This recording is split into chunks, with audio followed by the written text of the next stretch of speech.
In the summer of 1937, William Randolph Hearst was the biggest publisher who ever lived. He owned the American Conversation, from the front pages to the funny pages, along with magazines, 2 wire services, a newsreel, a film company, and a castle on a hill in California that he had been building for 18 years and had not finished. Then, on the 27th of June, he signed a piece of paper in New York, and a small, dry Manhattan lawyer named Clarence Shern became, in the words Time magazine used at the time, the indisputable ruler of almost everything that was Hearst's. Hearst still owned 95% of the common stock of American Newspapers Incorporated, the company that sat on top of the whole structure. What he had lost was the right to tell it what to do. Within a year, the richest publisher in America was drawing a salary from his own newspapers, and that salary had been cut from $500,000 to $100,000. In today's money, from about $11 million a year down to $2 million. He was living on an allowance set by his creditors. To spend his own money, he had to ask. 14 years later, he died, and he did not die broke. That is the part almost nobody expects, because the picture in your head came from a movie instead of a filing cabinet. A ruined old man rattling around a half-built palace while the fortune dies with him. That is Charles Foster Kane, and this story ends somewhere else. Now here's why this is not a story about a rich man's bad year. 7 years earlier in 1930, Hearst had sold $50 million of preferred stock to the American public. He sold it with a publicity campaign that denounced phony stock schemes, and he told the buyers in as many words that his was an ultra-conservative investment. About 50,000 ordinary people bought it. School teachers and shopkeepers and widows, the kind of people who put savings into something because a famous man's name was on the certificate and the dividend was 7%. By March of 1939, that stock, with a face value of $25 a share, was selling for $6.25. So this is the fortune you are never going to inherit. But the people who paid for its collapse look a great deal more like you than like him, which leaves the question this whole story turns on. How does a man lose control of everything he owns and still die rich? Hold on to that. The answer does not arrive until the end, and when it does, it is not a happy one. Hearst took over his father's San Francisco Examiner in 1887. At 23 years old, 9 years later he was in Manhattan with the Journal, buying away his rival's best writers, printing 16 pages in color when nobody else could, inventing the loud American newspaper more or less as we still recognize it. In 1908, he printed the Standard Oil letters, which showed the bribery of United States senators. It was the high point of his career as a muckraker, and for a while there, the loudest paper in America was also one of the bravest. By 1922, he stood at the top, 20 newspapers in 13 of the largest cities in the United States. Universal Service and International News Service to feed them. King Features to supply the comics that half the country read on a Sunday morning. The American Weekly, a scandal supplement selling in the millions, magazines, a newsreel, a film company. He made more money than any publisher before him, and Time's judgment in 1939 was that no publisher since had matched him either. There was one thing he wanted and could not buy. He ran for mayor of New York and lost. He tried for governor and lost. 2 undistinguished terms in Congress were the whole of what the voters ever gave him. In 1922, Al Smith refused to run on a state ticket alongside him, and Hearst understood at last that he would never be president. So he went back to California and began assembling a private life on a scale no American had attempted.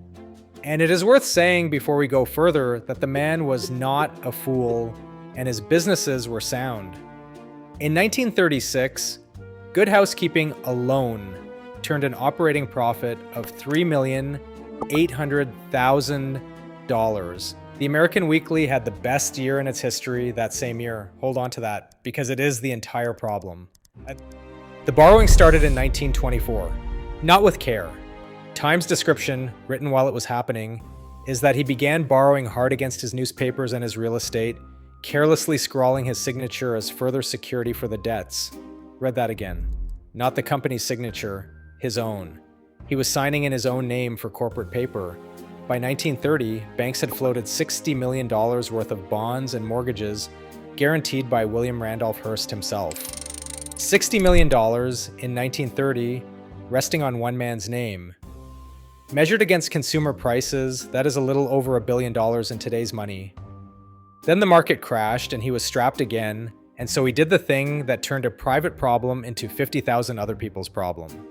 In 1930, he took 6 of his West Coast newspapers, against which he had already borrowed $20 million, plus 4 other profitable papers and the American Weekly, and bundled them into a new company called Hearst Consolidated Publications. Then he put a value on what that company owned. Here's the part to watch. He did not value the printing presses or the buildings or the delivery trucks. He valued what he called circulation, press franchises, and libraries. Reputation, in other words, goodwill. He put that number at $75 million and then sold $50 million of preferred stock to the public against it. $75 million of reputation in 1930, close to $1.5 billion in today's money. That is not a typo, by the way.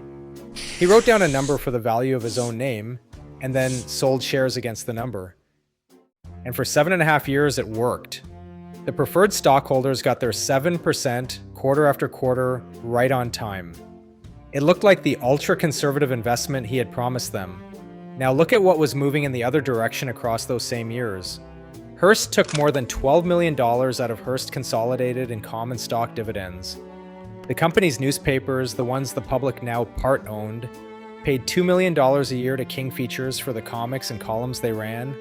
And King Features belonged to Hearst himself through a company the public had no share of. So the public's company paid the private man every year for the funny pages. Then, in 1935, he sold his newspapers in Baltimore, Atlanta, and San Antonio to that same public company for $8 million. $6 million of the $8 million was, once again, for circulation, press franchises, and reference libraries. Those 3 papers had lost $550,000 the year before. He sold his own losing newspapers to the company his stockholders owned and charged them $6 million for the goodwill. The real question is what the books looked like underneath all of that. In the spring of 1937, for the first time, anyone could find out. Because to borrow again, Hearst had to file with the Securities and Exchange Commission, and a registration statement is a document that does not care whose name is on the building. 250 pages of text and tabulations went to Washington. Almost nobody read them. 2 men did, and we will come back to those 2. Time went through the filings line by line in April of 1937. Now, this next set of numbers belongs to a different company, so hold the names apart. Hearst Consolidated, the one that sold stock to the public, had a subsidiary called Hearst Publications Incorporated. That subsidiary is the one that filed. Hearst Publications reported total assets of $89 million, about $2 billion in today's money. Of that $89 million, $75 million consisted of goodwill and money owed to it by its own parent company. Do that subtraction on the back of an envelope. $89 million in assets, $75 million of it either a valuation of reputation or an IOU from a relative. $14 million of that company was real. About $300 million today. It gets stranger. The single largest tangible asset on those books was $37 million owed by the parent. And the reason the parent owed it is that when Hearst Consolidated was formed in 1930, it took on that debt in part payment for stock in the subsidiary. Time wrote the sentence that describes this better than any paraphrase can. Thus, in effect, the subsidiary lent the parent company the money with which the parent company bought the subsidiary's stock. The same filings showed bank loans guaranteed 3 times over, by the parent company, by the grandparent company, and by Hearst in his own name. They showed a Manhattan building bought by one Hearst company from another for $3,253,000, which was $500,000 more than the appraised value, at a price justified on the grounds that the buyer would be relieved of a burdensome lease. They showed that most of the insurance in the empire was placed through an agency 40% owned by Hearst. The filings turned up his castle in Wales too. Hearst had bought St. Donat's in 1925 without ever laying eyes on it. 135 rooms, sitting on the books of a British magazine company he owned. Its upkeep run through the accounts as an ordinary business expense. Inside the bond indenture sat a clause worth hearing. The company could keep St. Donat's in repair for Mr. Hearst. It could not spend $1 restoring or altering it. The lenders had begun fencing him off from his own toys, and this was 2 years before the fall. The whole structure, stripped of its language, is one move performed over and over. He wrote up a number for the value of his own reputation, borrowed against the number, and when the borrowing came due, he wrote up another number. Let me put a question to you before we go on. If you had bought that stock in 1930 on his word, and you learned in 1935 that the company had just paid him $8 million for 3 newspapers that were losing money, would you have sold? Hold that thought. By March of 1937, he needed $35.5 million, and he needed it from the public. Hearst Publications and Hearst Magazines filed registration statements with the Securities and Exchange Commission for $35,500,000 of debentures. It was the same machine, one more turn. Borrow from strangers to pay the last set of strangers. This time, it stopped. A New York City Civil Service Commissioner named Paul Kern and a Manhattan accountant named Bernard Rice read the filings and submitted a brief objecting that the registration statements tended to mislead the public. Hearst deferred the effective date of the issues, then he deferred them again. The Securities and Exchange Commission never got the chance to rule on them at all. The refinancing did not fail in the market. It stalled on a piece of paper filed by 2 men most Americans have never heard of. And that was the end of it, because a machine that runs on new borrowing to service old borrowing cannot idle. In June of 1937, hounded by creditors, William Randolph Hearst boarded a train to New York to see Judge Clarence Shern. Shern had been his lawyer back when Hearst was a crusading young reformer 30 years earlier. He was also, by 1937, a man who had served not long before as trial counsel for Chase National Bank, which happened to be Hearst's largest banking creditor.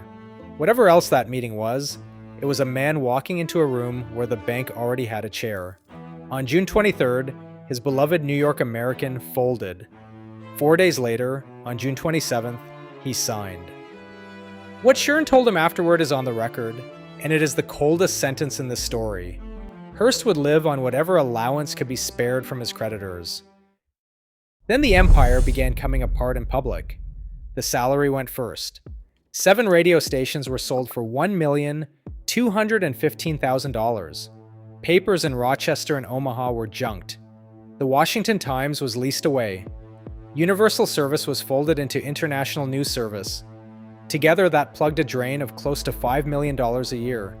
The real estate bondholders were told they could accept lower interest or take the buildings. They took the Ritz Tower, which is where Hearst lived when he was in Manhattan. Put a number on what 2 years of that did.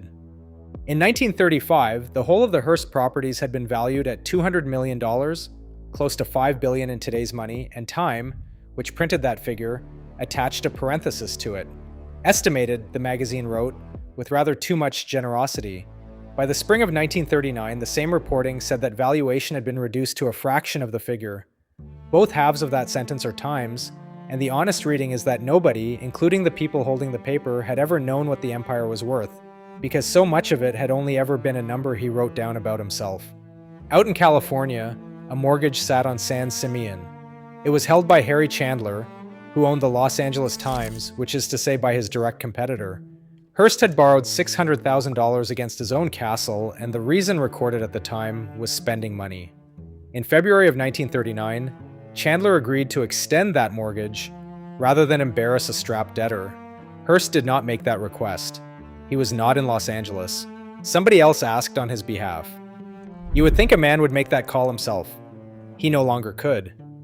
Then they came for the RT, and this is where the arithmetic of the man's life becomes visible.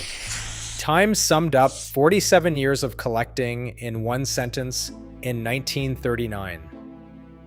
He had spent $35 million on art treasures for what could have been bought for about $15 million. $35 million then is a little over $800 million now. $35 million spent. $15 million of value. $20 million of pure difference accumulated across half a century. Time reported the two figures and left the reason alone.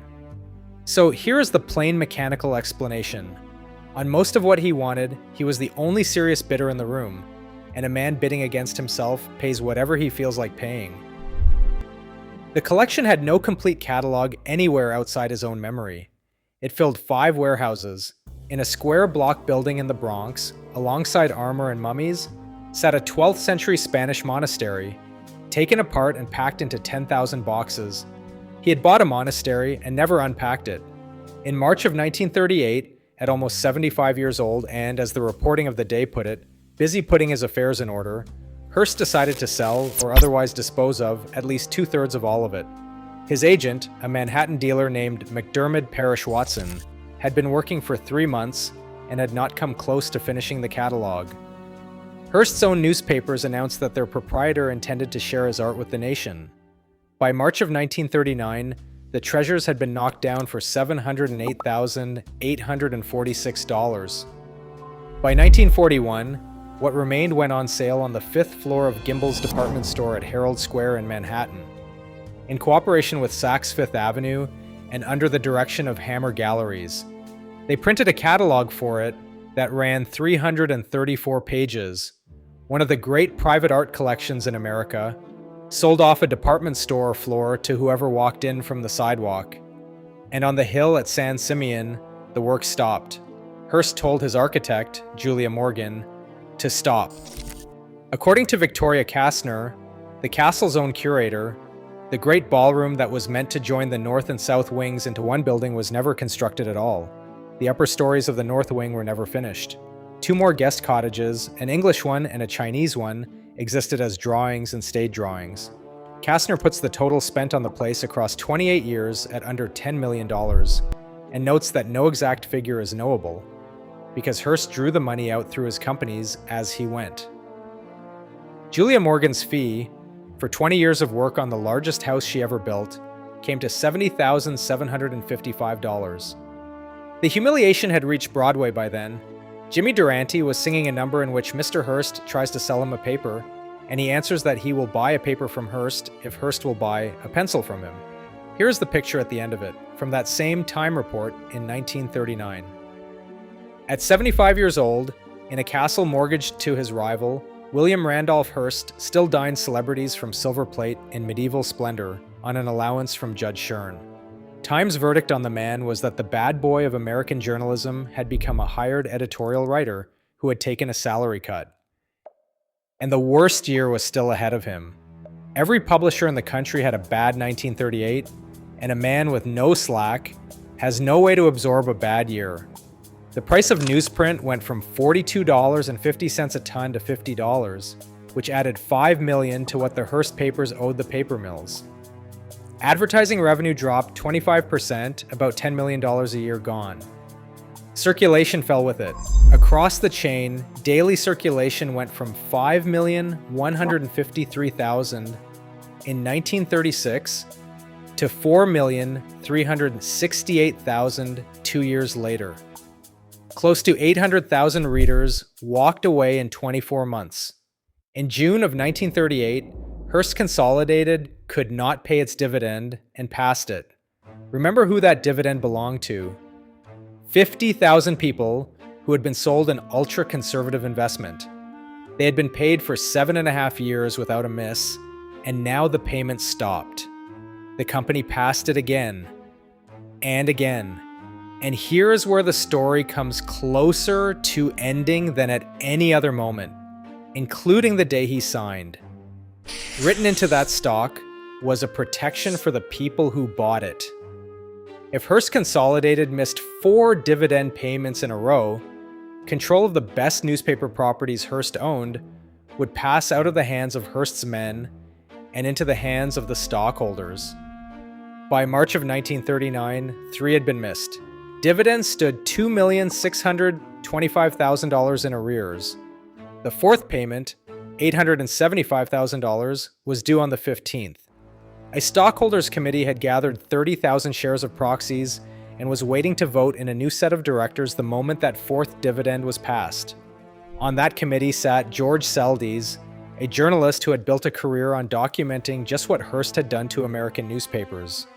4 separate stockholders' lawsuits were pending. John Francis Nayland, the San Francisco lawyer who had drawn up the 1930 scheme in the first place, had come east. The directors met that week and had to decide whether to pay. The first principle of the Shern Regency was that you never pay anybody as long as you can stall, and cash was the only thing keeping the doors open. But passing it meant handing the best papers to 50,000 strangers. The president of Hearst Consolidated was William Randolph Hearst. He was not in the room, nor was he anywhere in Manhattan. He was in Santa Monica, at Marion Davies Beach House, 3,000 miles from the meeting that would decide whether he still had an empire. They paid the dividend, by that much, and no more. The papers stayed his. And if you want to know what the market made of the whole structure that week, the quotes are on the record. The Consolidated Preferred, sold at $25, was going for $6.25. The Hearst Brisbane real estate bonds, with a face value of $1,000, were trading at $535. Both of those instruments were sold to the public on the strength of the same name, and both of them, that week, were worth around half of what the buyers paid or less. Not one of those buyers had done anything wrong. They had believed a famous man about the value of a famous name. So look at what Hearst still held in March of 1939, after 2 years of a stranger selling off his life. 3 radio stations, 9 American magazines and 3 British ones, 20 daily newspapers, 15 Sunday papers, The American Weekly, King Features, International News Service, half a newsreel and a motion picture company, 20 papers, which is the number he had back in 1922, and that coincidence hides the whole story. He had bought 6 more papers in the years between, and since the day he signed, 6 had been sold or scrapped. The count came out level. What was underneath it did not. His New York American, the paper he loved most, was one of the 6 that went, and it went 4 days before he handed over the keys. Of the 6 papers on the Pacific Coast, Time made a prediction in 1939 that turned out to be right. Those papers, it wrote, would likely survive as a string long after Hearst was gone.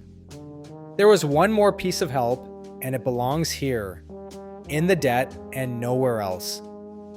In the middle of the worst of it, the actress Marion Davies handed him $1 million of her own money to help save his faltering empire.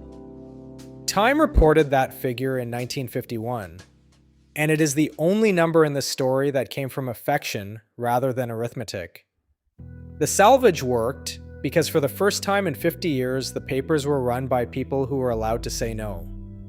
Shern built a staff out of Hearst's own executives.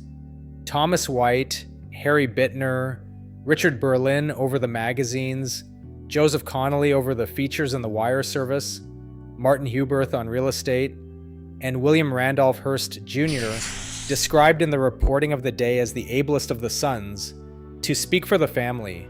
When the first year did not go well enough, Shern reshuffled his own lieutenants and put the features chief in charge of every newspaper he owned. Photographed at a dinner looking up at his much taller deputy, Shern made the joke that tells you the mood of the whole enterprise. That's just the way it is. I'm looking up and saying, "Save us, Joe. Save us." What that deputy did next would have been unthinkable a decade earlier. He told the publishers of the individual papers to cut the promotion schemes, raise their prices where they could, and make each paper pay for itself. And he gave them something no Hearst editor had ever had, which was autonomy. In the words of the reporting at the time, for the first time in history, a Hearst publisher was conceded to have a head. Orders still came down from San Simeon. They were no longer always obeyed. When Hearst sent word in 1939 that a French garrison movement in East Africa was to be played as an act of war against Italy, not one of his papers ran it that way. The man was still there, The empire had stopped being an extension of him, and that is the reason it lived. Then the world did him an enormous favor and went to war. Advertising and circulation recovered through the Second World War, and by the middle of the 1940s, the company was stable again. Schern's trusteeship had a date written into it. It ran until 1947, when Hearst would be 84 years old. Nobody, Hearst included, knew whether he would get there. He did. There is a line of his own from around 1935, 2 years before the fall, that lands in a different register once you know what was coming. At my time of life, he said, you just sit here and people bring you final decisions to make. He meant it as the description of a king. Within 2 years, it was the literal truth of his position, and the decisions were being brought to him by somebody else's lawyer. So here, at last, is the answer to the question from the beginning. He should have lost everything. He was never allowed to, because failing him was too expensive for the people he owed. Time put it without sentiment in 1939. The banks and the newsprint manufacturers, who were Hearst's largest creditors, could not afford to let Hearst fall apart yet. That is the magazine's sentence. And the arithmetic behind it is not hard to reconstruct.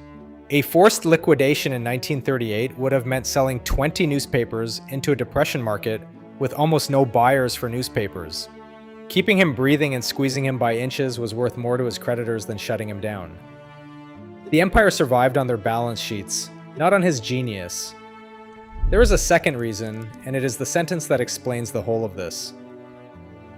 Time again, 1939. Most Hearst enterprises make money. Altogether, they would be highly profitable for Hearst if Mr. Hearst had not loaded them with debt. The businesses were sound the entire time. What came close to taking them down was strapped to their back by the man who owned them. So, the movie.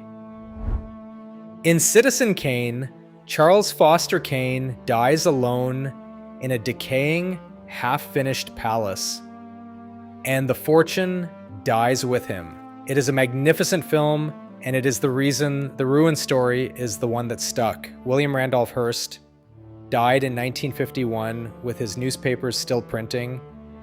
He never lost the fortune. He lost the votes. And the distance between owning a thing and being allowed to run it is the whole of what happened to him between 1937 and 1939. As for what he built, it is still standing, and it is not a museum piece. In January of 2022, a filing that the Hearst Family Trust made to the Securities and Exchange Commission stated that the Hearst Corporation is a wholly owned subsidiary of that trust. More than 70 years after his death, the company is still private, still whole, and still held by the structure that carries his name. Which leaves the lesson, and it is worth having because it is not the one people take from the story. The fortune came close to dying of one thing: the owner's signature on other people's paper, not the depression, which his competitors lived through, not bad newspapers, which were making money the entire time. What almost took it down is that for 13 years there was nobody in the organization who could tell William Randolph Hearst no, so every problem got solved by borrowing against his own name, and every solution made the next problem bigger. What saved it was a small, dry lawyer with no emotional stake in a castle who was at last in a position to refuse him. The uncomfortable truth here is that the man who rescued the Hearst fortune is the same man who took it away from Hearst. So the lesson is not that you should never borrow, it is narrower and harder.